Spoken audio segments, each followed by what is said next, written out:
Insects hold our world together. From pollinating the food we eat, to breaking down our waste, to acting as predators and prey in the complex food webs that keep our native biodiversity alive, they are vital to our survival on planet Earth. But insects are in trouble. We are losing our insects, and with them, we are also losing our functional ecosystems. Insects are often overlooked, but we can't afford to forget them. Without them, we are lost. This is the story of a conservation project that's standing up for the little guys to protect the bigger picture, because we know that nature matters. This is the story of the RZSS Pine Hoverfly Conservation Breeding Programme. Pine hoverflies are critically endangered in Britain, and no one has seen an adult in the wild for almost a decade. The whole known UK population is confined to one small forest patch, which happens to be in the Cairngorms, right here in Scotland. Pine hoverflies are also the smallest and most endangered species at Highland Wildlife Park, where the Royal Zoological Society of Scotland's conservation team and zookeepers have been breeding these tiny insects since 2018, starting with just 25 larvae brought in from that one last wild UK population. The aim of the RZSS Hoverfly Conservation Breeding Project is to breed enough individuals to start doing releases back into the wild, establishing new populations that might safeguard the future of this important pollinator. But to get to that point, the RZSS team and our partners working in the wild had to overcome some major challenges. They may be tiny, but breeding big numbers of pine hoverflies is a giant undertaking.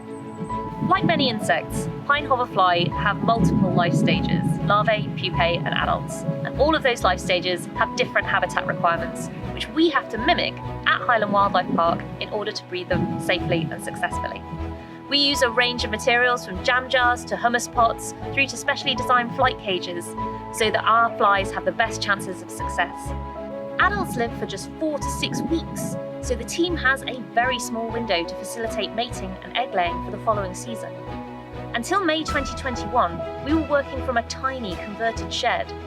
Luckily, this tenacious species and its dedicated keepers won hearts and support from around the world to fund a new, purpose-built facility. The team could now trial new methods to encourage natural behaviours and produce the maximum number of eggs possible. Each hoverfly represents a lifeline for their species, and we individually marked hundreds of flies with tiny dots of non-toxic paint to track egg-laying females. Finally, the hard work paid off, and the female flies began to lay eggs.